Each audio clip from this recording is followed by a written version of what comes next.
Welcome to Kibbe on Liberty.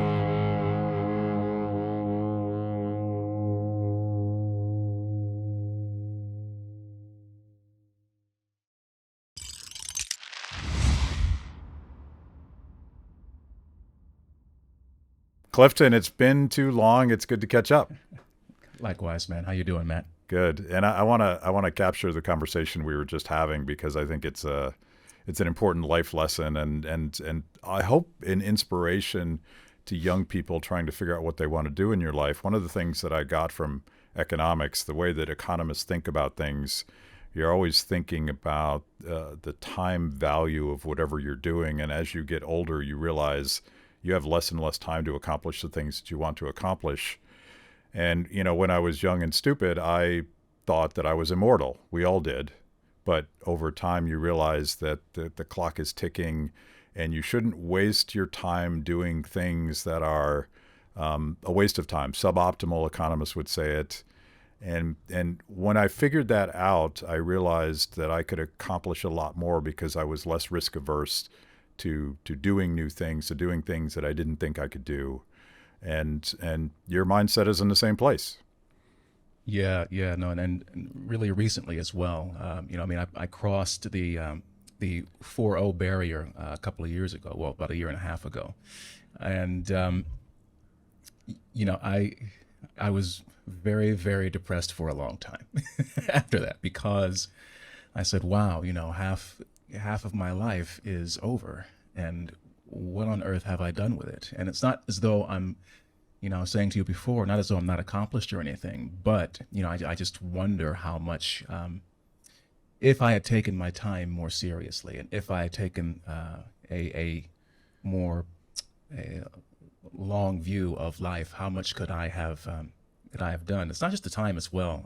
What I've been discovering is it's the energy. I feel like there's never enough time in the day to do the things that I want to do. But on top of that, it's like, I've been pretty physically active for most of my life, but there are definitely more and more points now where I'm like, I just want to sleep at like 9 p.m. I don't want to do anything else. And so, I feel my energy and vitality. I'm looking at that and, just injuries and these kinds of things. And so it just really makes you think about your own mortality and in a way that I perhaps was naive about before. Yeah. Well, I'm definitely in the same boat when it comes to energy. I go to bed a lot earlier than I used to, but at the same time, I find the thing that gets me out of bed is projects that are challenging, intellectually and physically and emotionally challenging to me, and that's the addiction that I have. Like I want to do a lot of stuff before I die, and I want to do things that I don't think I can do, and that seems like a great jumping off point to where you are right now. And I want to dig deeper into this, but your Indiegogo for your project is on fire right now, and I want everybody watching this. Well, once you've heard about this, I want you to go there and invest in this project. But what are you doing right now? Well, what I'm working on right now. Thank you for asking, Matt. I'm so shocked. That's a softball. Yeah, totally. The softball, the softest of balls. Yeah. No, I'm working on a solo play about Thomas Sowell, the great economist, scholar, philosopher, all these things. Just a little backstory. A couple of years ago off Broadway, there was this great one-man show called Satchmo at the Waldorf that this wonderful actor named John Douglas Thompson did. And it was a one-man play about Louis Armstrong. And it was so fantastic to watch this great actor transform, not just into Louis Armstrong, but his manager and Miles Davis, as well as a couple of other characters. And it was really cool. A few years before that, there was a play called Thurgood that Lawrence Fishburne did. You can still watch it on Amazon Prime, as a matter of fact. I think it was Emmy nominated, but Spike Lee performed it. But it was basically a one-man show that Fishburne did about Thurgood Marshall. And way before that, the great James Earl Jones did a play back in 1977 called Robeson, which is a one-man play about Paul Robeson. And I said to myself, well, who would make a great subject for a one-person show that I could create on my own? And this idea about a Thomas Sowell show has been kicking around in my head for years now. And every time I mention it to people, they get so fired up about it. And they're like, oh, you have to do it. You have to do it. So finally, I just said, all right, well, let's see what happens. I'll set up this Indiegogo campaign, and I'll announce it on my social media, and we'll see what happens. And so I just decided to put this campaign up, and I said, I'll ask for about 10 grand so that I can just take some time off and not worry about paying bills, and just so I can just do some research and try to develop a draft of the script. And that was almost a month ago, now the Indiegogo is sitting at $94,213 with 735 backers, so that's 942% of our original my original ask. So it's safe to say people are pretty excited about this idea. Yeah.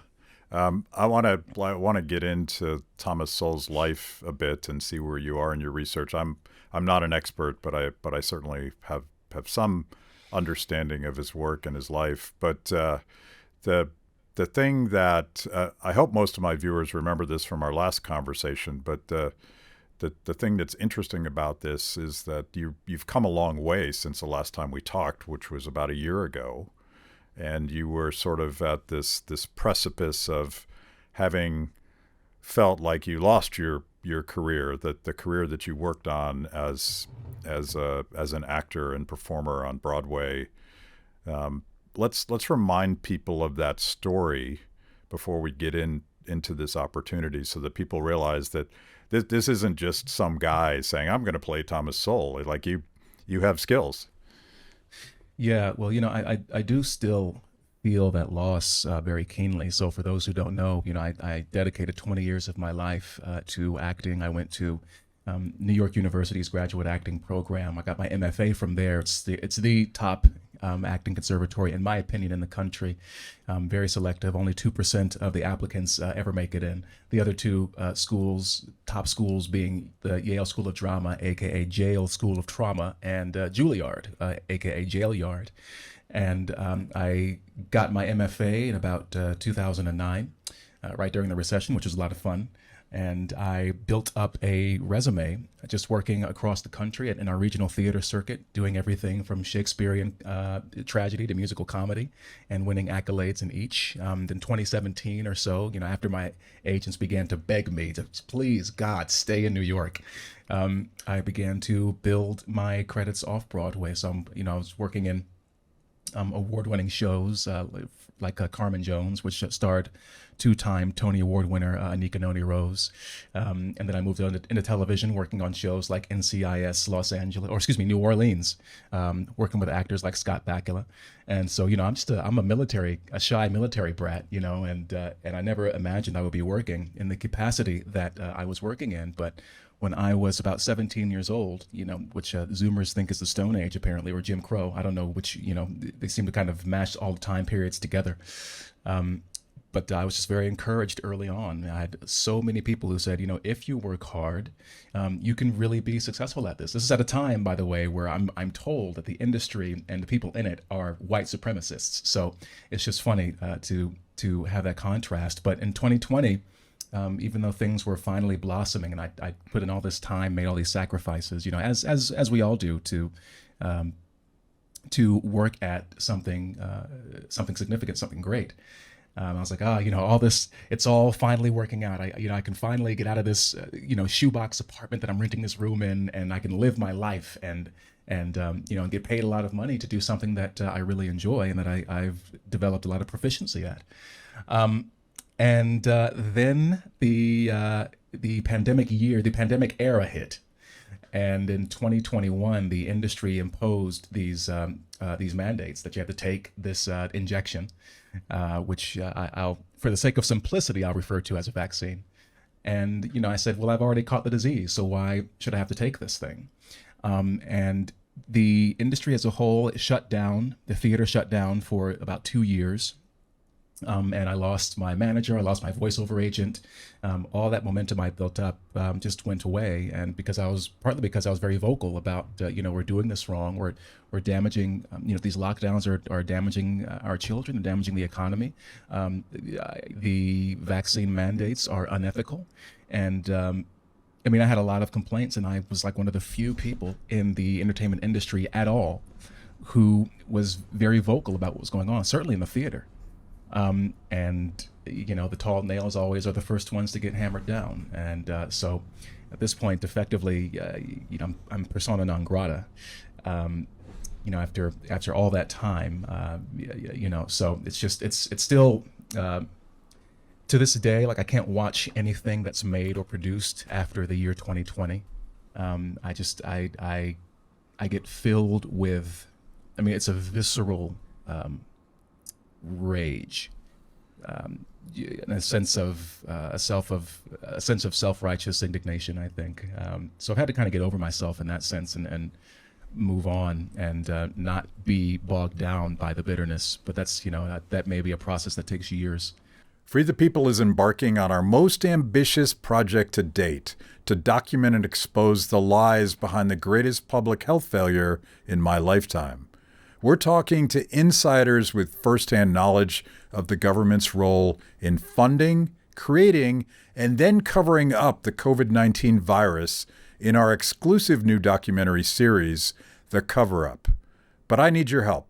We won't get to the bottom of this scandal alone, so I'm asking viewers to crowdsource any information that could be helpful to our investigation. If you're watching this, you already know what the government did during lockdowns was unforgivable. Help us get to the truth and prevent it from ever happening again.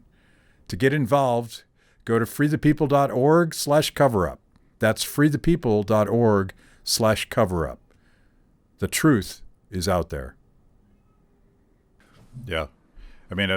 In different ways, perhaps a lot of us have gone through this because, I'm, as a libertarian economist, I assumed in March of 2020 that my community would be 100% committed, at least against lockdowns, at least against the obvious economic devastation that would happen if you shut down entire segments of the economy. And at the beginning, they were talking about telling everyone to stay home. And I thought that was impossibly evil in conception, because people would literally start starving if we did such a crazy thing. And of course, we didn't shut everything down because we absolutely had to keep supply chains open for the laptop class and so that those Uber Eats guys could come to their doors and feed them. But I kind of have a new set of friends post 2020 and a list of lost friends, but I suspect not nearly as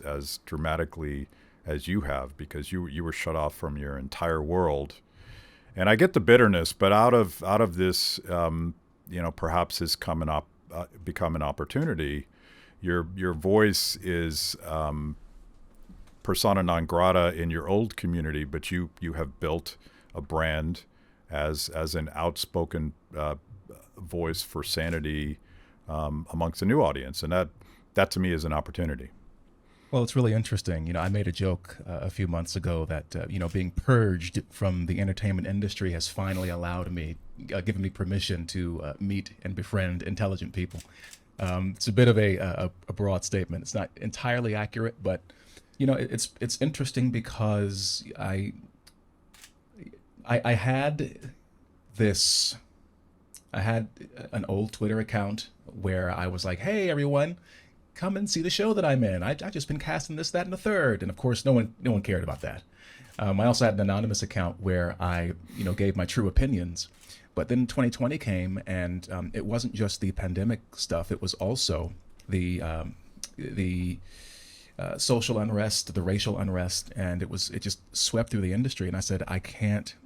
I don't know what it is about me. I physically cannot shut up about this stuff. I see what's wrong, and I have to say something. And because no one else was saying anything. And it's weird because people say, you're very courageous, you're very brave. I don't think of myself in that way, partly because I think a majority, if not the majority of people agree with the things that I'm saying. They're just too afraid to say them.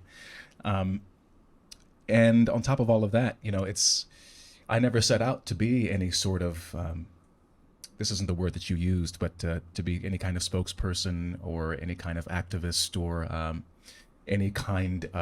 even any kind of brand. I call myself the accidental influencer, but things have just gone so, I think things have gone so off the rails, and I think so many people feel a bit demoralized, especially in our cultural industries, our arts industries, that they just, anyone who decides to stick their neck out and just say what they really think is sort of rewarded, I suppose. And I find it interesting that it's not gone unnoticed to me that 10 years of laboring in the entertainment industry, I got no public traction. But now, after just 3 or 4 years of just saying the things that I think and saying them forcefully and with clarity, I've amassed this huge following.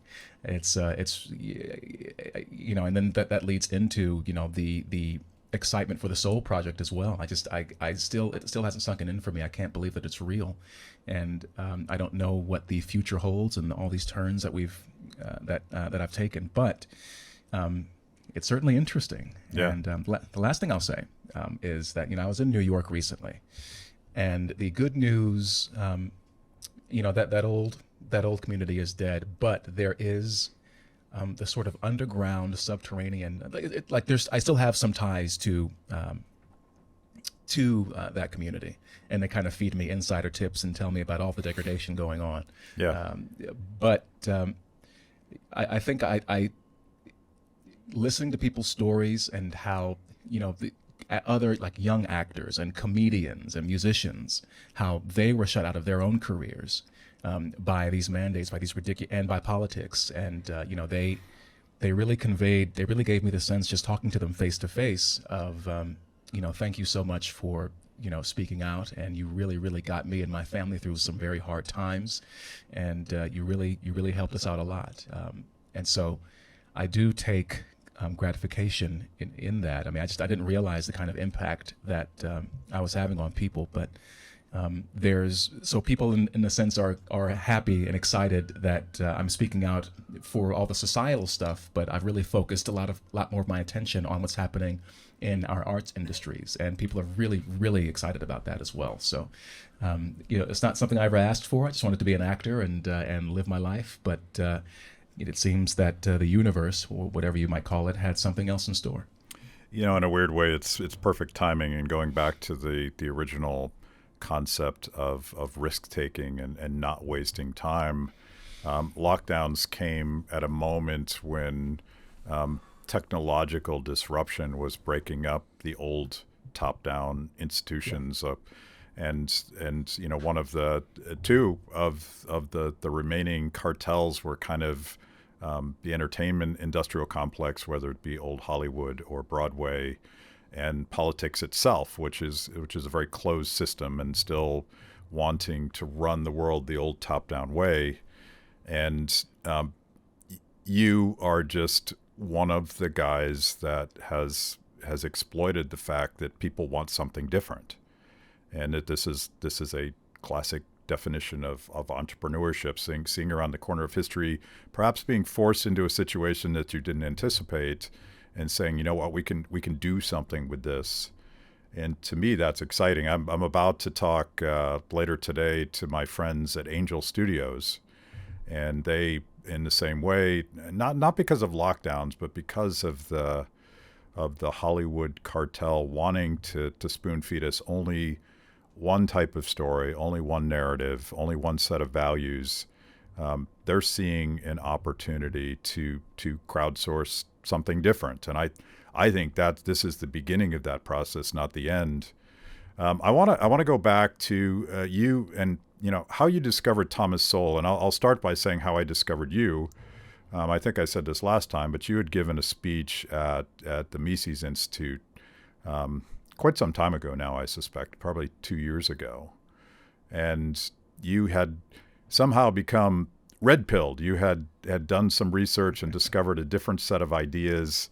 Even crazy Austrian economists and libertarians and that kind of stuff.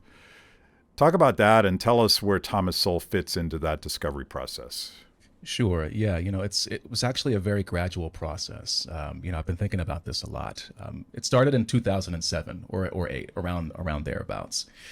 And I was working at the Williamstown Theater Festival up in the Berkshires. It's one of these prestigious sort of, summer theater festivals. And, I was still a student at the time. And there was I'm not going to get into what happened there, but it was a very sort of, for me, again, I was sort of a default leftist in a way. And it was a very, for me, a very racially charged environment. And there was justification for it, for my concerns. But I just made the decision at that point to say that to myself that I'm not going to let my race determine, or I'm not going to use my race as a crutch or an excuse for the things that happen in my life. And if other people can't see me as a human being before they see me as a black man, be it some right-wing Nazi or a far-left progressive, if they can only see my skin color, my demographic, then that's their problem. It has nothing to do with me and my worth as a human being. Then a couple of years after that, I went through this really, really terrible breakup. And, I was just out of grad school and in New York City, no money. The recession was there. I couldn't buy a job. So I was working as a snack vendor at these Broadway shows, and on my break between shows, I would go to this the Borders bookstore, if people still remember what that is, near Madison Square Garden, which isn't there anymore, of course. And I found this book called No More Mr. Nice Guy, and it was the first unabashedly pro male book that I'd read. I'd internalized these ideas, as unfortunately many men do. That men are toxic, men are bad, women are superior, all these other things. And long story short, that book helped me stop apologizing for being a man. So if we're keeping track at this point, my racial politics, even though they weren't politics to me at the time, my attitudes toward race and my attitudes towards sex and gender had shifted. And that was sort of the course. There's that classic analogy of, if you're on a ship and you just go 1 degree off in another direction, you end up in a completely different place over time. And so those two shifts were, as far as race and sex, were, or maybe masculinity is a more accurate term. Those were major shifts for me, and I began to feel like an outlier in the entertainment industry at that point. Even then. Although I will say that all the, we call it wokeness now, but that stuff was nowhere near as bad, not even just 10 years ago. But so I made those shifts internally. And then around 2014, there was this weird kerfuffle online known as Gamergate, which no one really understands. And it's way too complicated to kind of summarize. But I learned from that, basically I saw how this online controversy was being reported on versus what was actually happening. And I said, oh my goodness, these people in the press, they're either willfully ignorant or they're lying. I saw how these journalists, these video game journalists, because that was what it was about, video games, and it's so bizarre. I gotta, it's worthy of another podcast, but these journalists were gatekeeping what stories were told and what weren't. They were controlling narratives. If you tried to ask any questions about what was going on, no matter how polite, no matter how courteous you were, no matter how logical, no matter how reasoned, they would shut you down. They would smear you and try to destroy your character. If you happened to be a racial or a sexual minority or a woman who didn't go along with the progressive narrative on this particular issue, they either ignored you or they just defamed you completely. So I saw all these things, and I said, it just made me open my eyes. Say, wow, I already had a healthy distrust of the press and the media, but that event really, for me, was a catalyst for maybe an accelerant, so to speak, for my awakening. And at the same time, all of the Michael Brown stuff in Ferguson, Missouri was happening. And, all the hands up, don't shoot, hands up, don't shoot. And the Washington Post, of all outlets, did really great reporting. Just going over the physical evidence, forensic evidence. They had diagrams from the autopsy, from the medical examiner hired by the Brown family.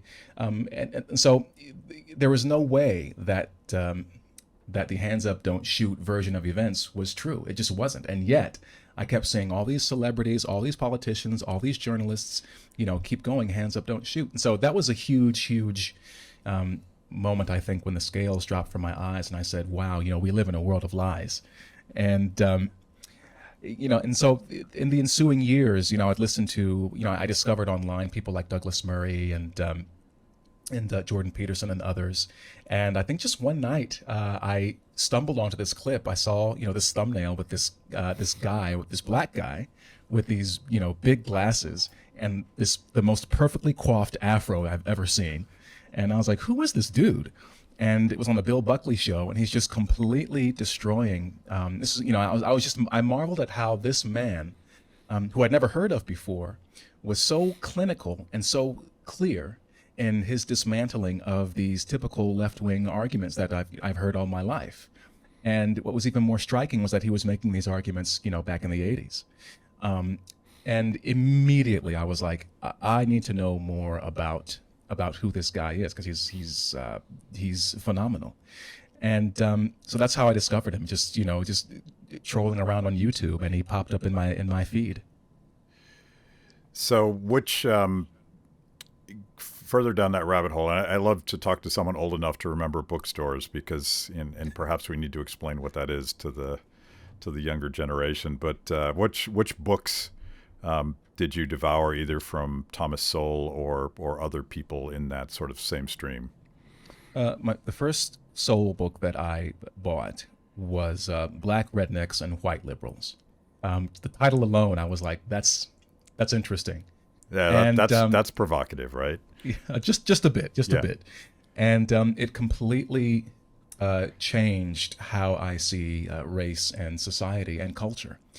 And it really opened my eyes to the idea that, it was just funny to read, the sort of criticisms that I and many people have of, say, ghetto culture, black ghetto culture in America, are the same kinds of things that these northern, white Northerners and Europeans were saying about these rednecks down south, and I said, wow, it's so fascinating how cultures can shift and change and affect each other. And you think about the Great Migration north in the early 20th century, and this wave of migration of blacks who had been steeped in this sort of redneck culture. So it just really opened my eyes to a lot of things. And there's basic economics, which I'm only halfway through. I still got to get through it.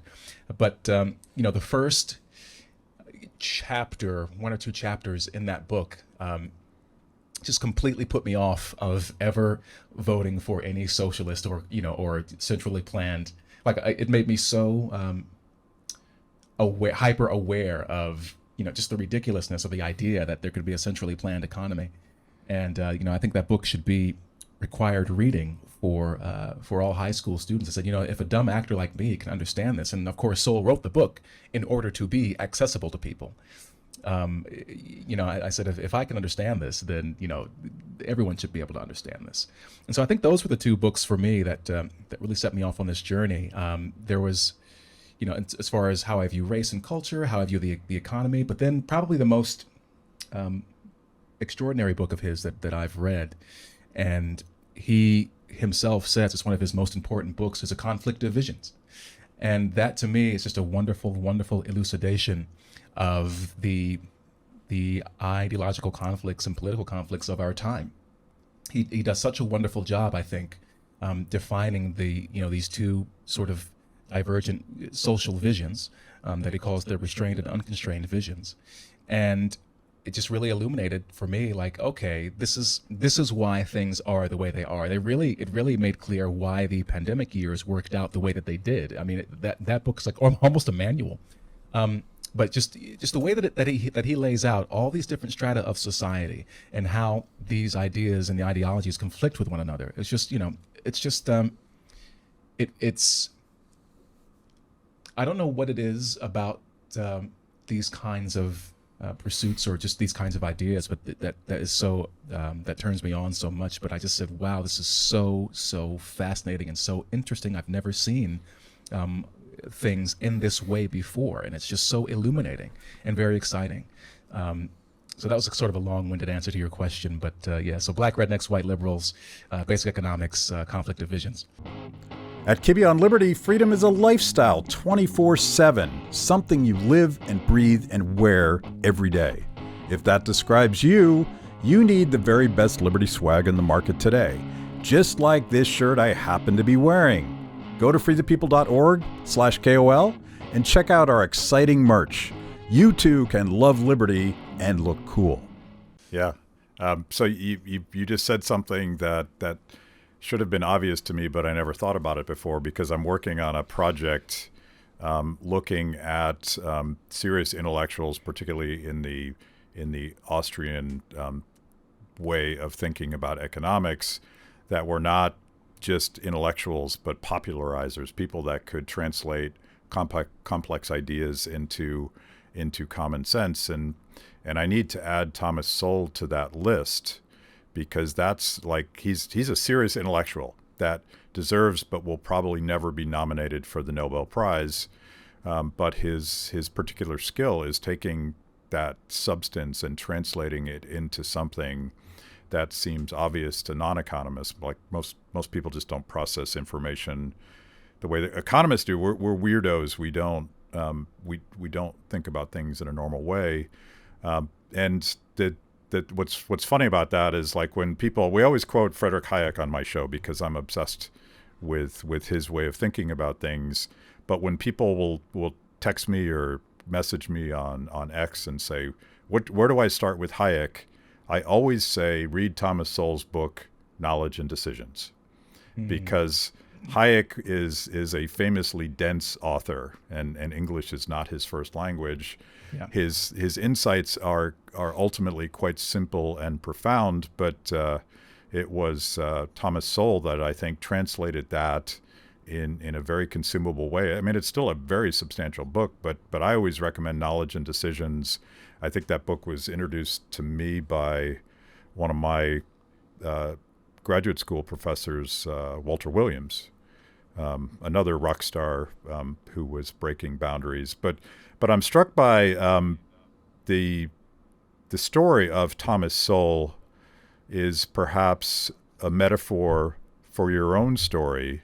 You know, growing up as some kind of a lefty, like Thomas Sowell was a Marxist, and I don't know if you've gotten a chance yet to read Brian Riley's book about Thomas Sowell, but I recommend it because he'll give you some of the discovery process that Thomas Sowell went through as a young man growing up in Jim Crow America, thinking he was a Marxist, finding Marxist ideas persuasive, and somewhere along the way he ended up at the University of Chicago, hearing from George Stigler and Milton Friedman in particular, but also Friedrich Hayek is going to the University of Chicago at the time, another guy named Gary Becker, another Nobel laureate. So he's steeped in these ideas, and the one thing he has set in his mind is that he's going to let evidence and facts and logic dictate who he is.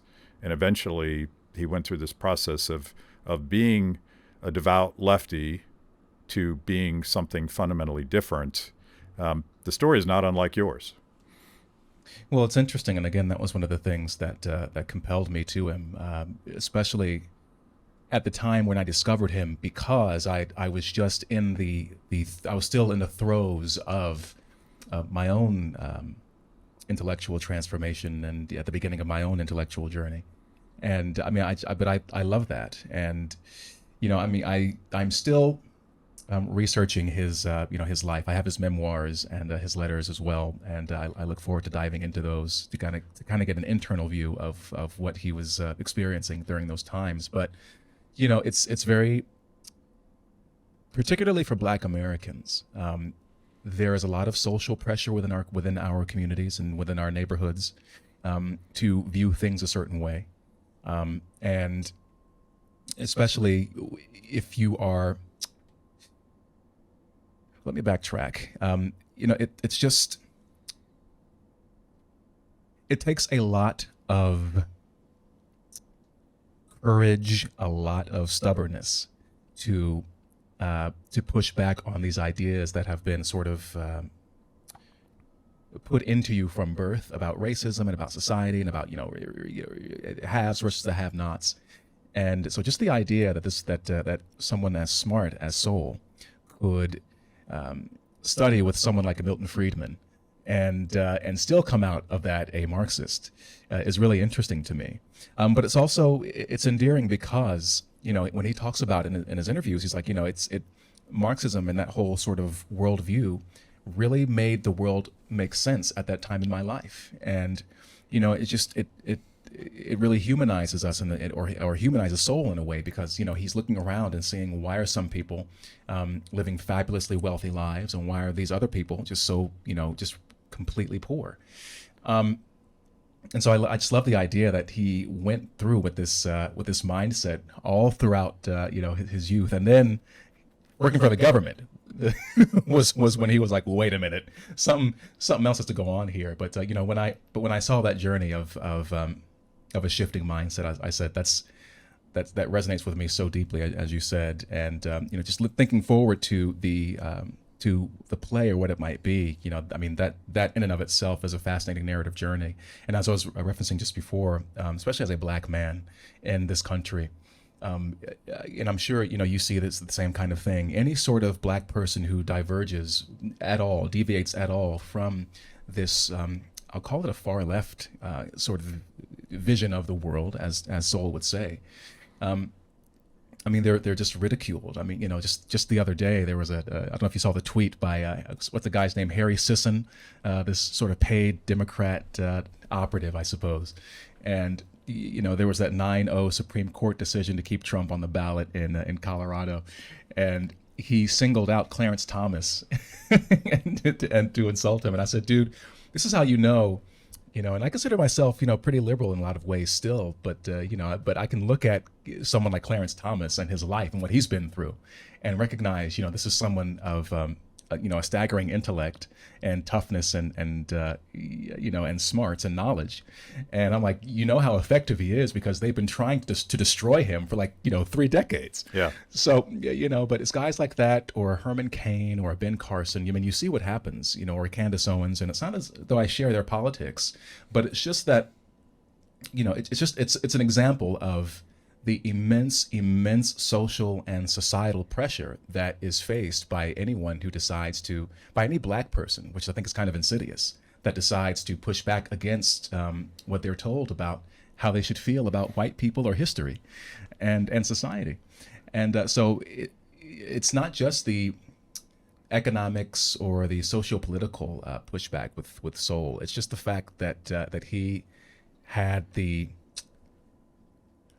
I don't know if I want to say just the courage, maybe the sense and the stubbornness to just say, no, as you said, I'm going to follow the evidence and the facts and the data, and I'll form my conclusions and share them in that way, regardless of whatever happens. And it's just, so that story of personal transformation is great, but also the transformation in the midst of a torrent of resistance, is even more remarkable.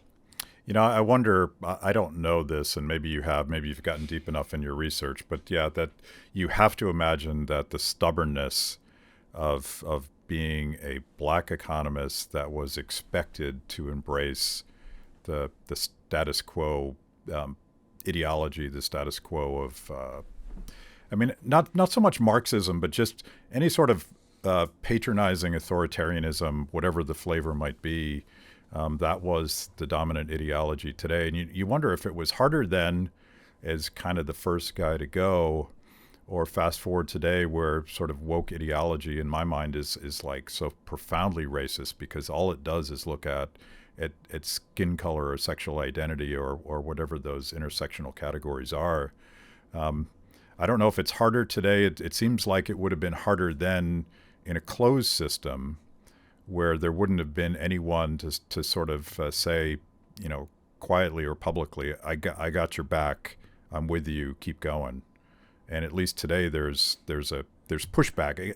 Harry Sisson got so much blowback for singling out the black guy that it was sort of glorious in its thing. And I don't imagine that Thomas Sowell ever got that encouragement. But maybe he didn't need it. Like that stubbornness maybe is what protected him.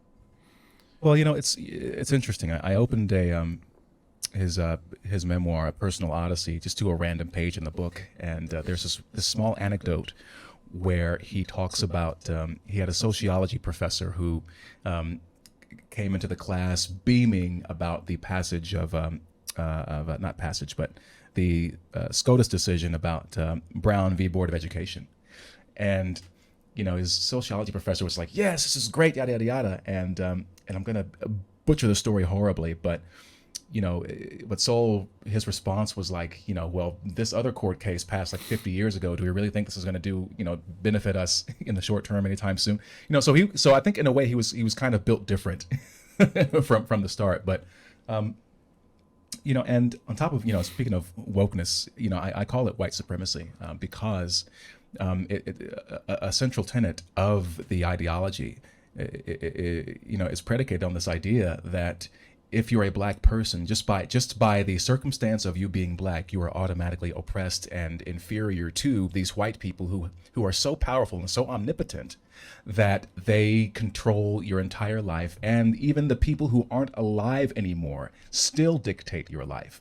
So it's a life where you're supposed to be, you're supposed to live your life being very angry at or afraid of white people. And I said, I'm not going to give anybody else that much power over me. I just can't do that. And yet this is what you want me to do. And yet you're calling, but you call me, an Uncle Tom or whatever, because I refuse to allow the opinions of white people to dictate what I do. It's so bizarre to me. But shoot, I went off on that rant, a tangent. I think I don't know if someone like a Sowell, and I'll read more about this, soon, but I don't know if he would have been as much of an outlier, or if he would have needed that much of a network, because I think what's different about today, and yes, it's true that there is definitely a wider network, and there's people who can put their ideas out there. We can connect with each other. People who are sort of, I guess, dissidents in that sense. But there's also been decades now, generations of this sort of left-wing indoctrination and brainwashing in our public schools, through our media, now through various algorithmic avenues.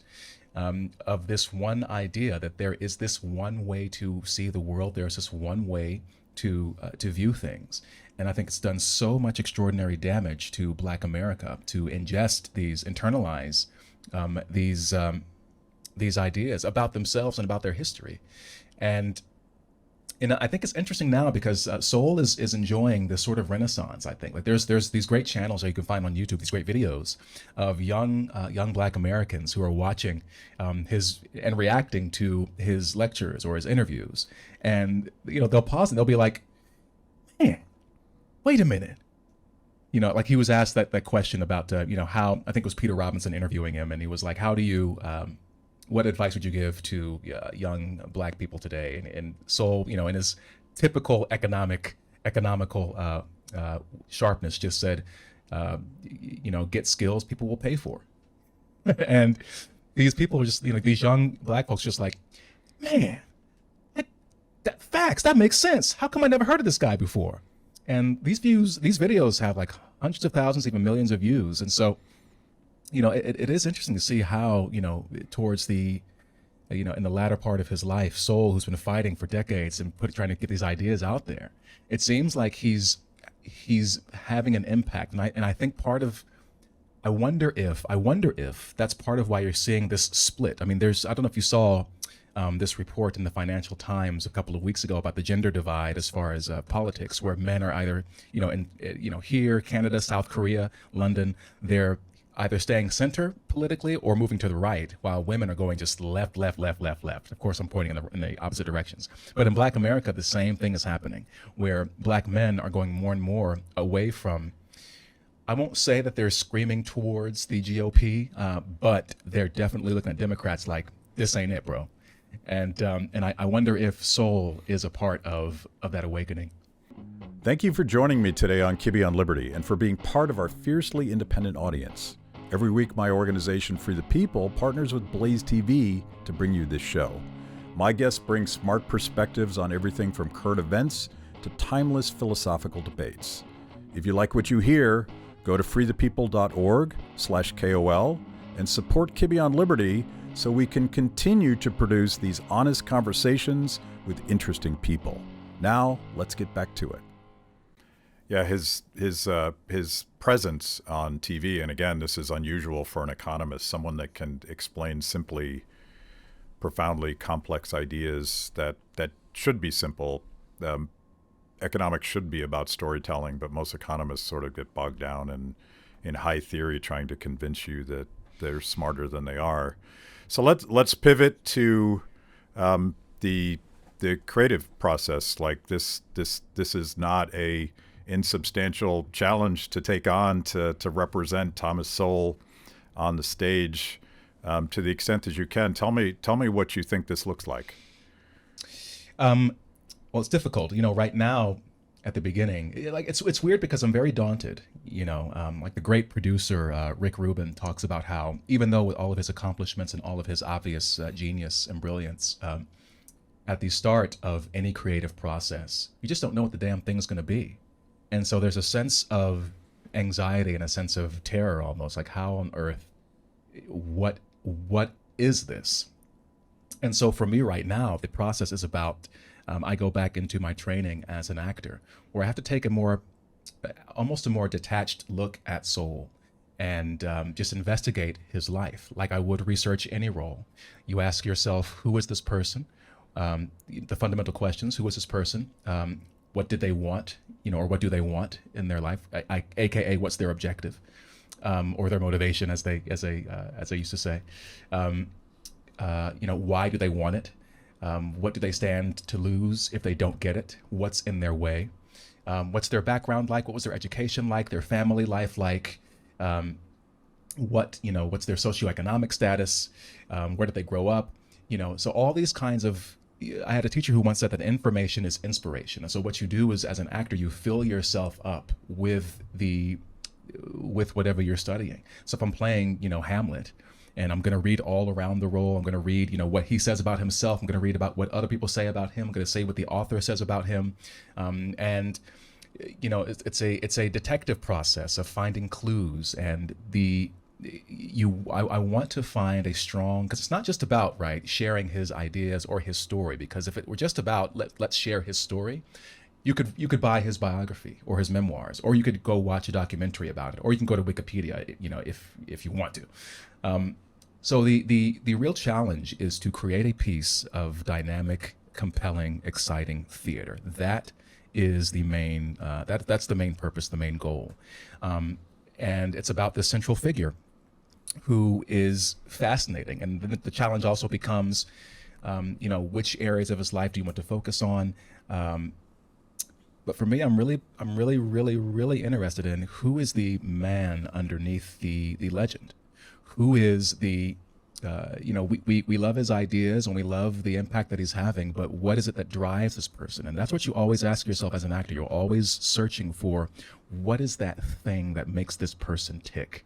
What are their flaws? What are the things that make them angry? What are the things that make them sad? What are the things that they're afraid of? What are the sort of aspects of their lives that they might want to keep hidden?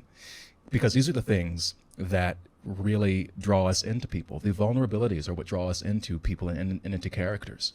So it's a process of trying to figure out, investigate and explore for myself my interpretation of who Thomas Sowell is. There's this concept of losing yourself in a role. Some would say you're finding yourself in the role. So it's a matter of finding what what it is that I have in common with Sowell that I can personalize and bring to life in the way that only I can, while still embodying his essence and bringing that to the stage. How he speaks, his cadence, how he carries himself, these kinds of things. There's also the possibility of I mentioned the Louis Armstrong show before. My particular skill set as an actor is, I call myself a character actor in a leading man's shell, which is basically means that I'm very good at transforming into different things. And so, maybe Friedrich Hayek might make an appearance in the show. Maybe Milton Friedman might make an appearance in the show. Maybe Walter Williams might make an appearance in the show. There's also, contrasting Sowell's opinions and views with other Black prominent voices from Malcolm X and MLK to Barack Obama, and they might appear in the show.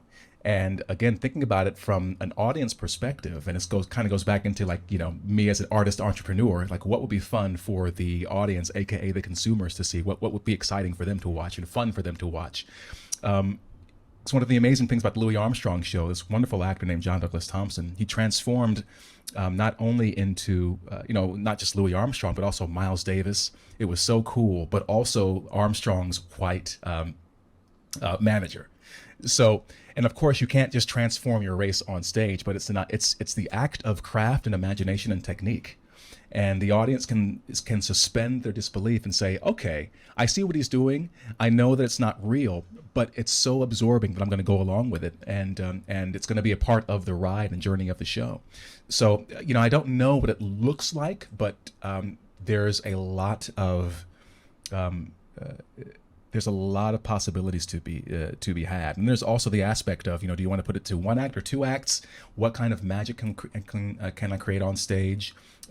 The progression of his life from him as a young man to him as an older man. In some of his more recent interviews, I've listened to, I get a sense of anger from him, which I hadn't really, a color that I didn't know that I would see at someone of his age. And it's interesting. So, just from a pure characterization standpoint, you see someone who, who when he was younger was very sharp, but now, even though he's still sharp, there's still he's not quite as sharp. So you know what I mean? There's these little kind of things you can kind of glom onto to help communicate the story to the audience of advanced age and where he is in his life. So, it's going to be a lot of work, a lot of detail work. But what I really am excited about is finding, what is the archetype of this person? How can I tap into what Jung calls, the collective unconscious with this particular piece? So it's really about not just the x-axis of this happened and this happened and this happened and this happened. It's really about getting into the y and the z, the dimension of who this person is, and that I think is going to be the great journey and the great fun for the audience. But yeah, it's going to be a hell of a lot of work, but it's going to be fun. I suppose production in some sense depends on your success in financing and raising capital. But I'm thinking, and this is not an apt comparison, but when I first saw your Indiegogo pitch, I was thinking of a play that I was obsessed with when I first saw it, All the Way, starring Bryan Cranston. I don't know if you ever saw it. It's the LBJ play? Yeah, the LBJ play. And it's very different because it's not a one-man play, although it centers around Cranston's portrayal of the very cynical, perhaps not very good guy LBJ. But let's talk about distribution, because this, as you say, is not necessarily something that would be done by the Broadway establishment. How do you get to market? Yeah, that's I got a great line producer named Craig that we're trying to figure this stuff out. First we have to write the damn thing, so we have to put we don't want to put the cart before the horse. So what I want to do, what I'm really looking forward to, is just touring the show around the country. Because what you do, sort of like a stand-up comedian, the audience is like the final character. Like, they teach you how to do the show, and it's not until you get in front of audiences, live audiences, that you learn, where is the show sagging? Where is it funny? Where is it, where is it slow? Where is it boring? Could we cut this? Could we rearrange these scenes around to give, for greater impact? And so, so the first leg, I guess, would be touring it and, and meeting America and presenting this play. And then what I want to do after that is to upload the piece online once it's been honed to I won't say perfection, but as close as we can get, because you never get to perfection in artistic pursuit. But I want to upload it online. And I mean, I've already had a few people reach out about distribution and filming and these kinds of things. I don't know what the venue is going to be, but that is the major challenge: is how do you get this out to people? And for me right now, what that looks like is doing it for people around the country. And it's been so wonderful, the outpouring of excitement and support for people who've said, yeah, come out to my theater and come out to Michigan and come out to do it in here in I don't know, Wyoming or whatever. And so people want to see it, but then it's just a matter of, do I upload it to my own X account? Do I put it on YouTube? Do I have a separate site for that? Because I want people to tune into it. So, or will I just have to build something new? I mean, there are theatrical streaming outlets, but for reasons that may be obvious to those who've been listening, I really don't want to associate with the those in the mainstream sort of industry right now. But it's a great question of how do you, and it's a learning process for me, because as an artist, I think a lot of artists do this as well. They really compartmentalize themselves, and they just say, especially actors. I mean, actors are just dumb. I mean, there's no excuse for it, to be honest with you. But that's a whole other discussion and rant. But I have to learn about business, learn about marketing, learn about distribution, learn about sales, all these other things, and it's daunting and overwhelming. But at the end of the day, it's like, it's if I'm producing a show, it's these things that I have to know about, and it's great to have help. But I mean, I want to just focus on creating. But I don't know if I'll be able to just have, be able just to wear the hats of writer and actor. I gotta do the producing aspect as well, and distribution is a part of that. So we don't know yet, but I'm confident that a really good answer will pop up in its place somehow, some way. It's a very exciting creative process, and I love the fact that you say I don't know, because this is something that's never been done before, and you're doing it in a way that is quite new. And the cool thing about this is that we live, for all of the top-down authoritarians that want to tell us how to live our lives, we're living in a far more decentralized, democratized world. And everybody watching this, and everybody that is passionate about the idea that we can change the culture upstream of politics, they can invest. And where do they invest, Duncan? So you can go to www.sowellplay.com. That's SOWELL play.com. It take you right to the website. Thank you very much to Tom Woods for setting that up for me. He's been hugely instrumental in helping me get this off the ground. So yeah, go to www.sowellplay.com, and you can donate. As the time of this recording, there's still a few days left in the campaign. Although, as I understand it, because the campaign has been so successful, it's one of the top campaigns in my category on Indiegogo right now, and as I understand it, I'll be able to keep collecting donations after the deadline is passed. So whenever you see this, head over to sowellplay.com and you can donate. And just to go back really quickly to this idea of, like, I don't know. When I was in New York recently, it was really fascinating again, and heartening, and a bit terrifying. But I had a lot of people message me who are looking at the progress of the campaign and saying, I am so freaking excited for you, because what you're doing, Clifton, is you are forging a new path for us, and us being people who don't want to move in lockstep with the sort of zeitgeist right now, which you kind of have to be part of the cult in order, if you want to have a viable career in the industry. And so people are excited at that about what I'm doing in terms of forging a new path forward, and perhaps creating a model for other independent artists to pursue, to say, oh, wait a minute, I mean, musicians have been doing this for a long time anyway. I think outlets like Angel Studios are also showing the way as well, that you mentioned before. It's difficult for theater performers, but I have ideas there as well. But because you got to be a part of the union, you gotta kind of go along with the whatever MSNBC says, if you want to have a viable career. And I just think that's so stupid. I think it's so stupid that there's people who, they may not even be conservative or libertarian or whatever, but they just don't, they just don't go along with, they might just not be Democrats, you know what I mean? But they feel like they can't say anything. These artists, highly accomplished, brilliant, wonderful people, hardworking, smart, who feel like they not that they feel like, I mean, they can't, you know what I mean? They can't express themselves freely. So there's a lot of excitement just about this idea that, well, Clifton, what you're doing is you are showing us a way forward. And that is something that, again, I never asked for any of this. You know what I mean? I would have just been happy to, do TV, movies, and Broadway, Shakespeare musicals. I would have been fine. But like I said, I guess the universe had other plans for me, and we'll see what the hell happens.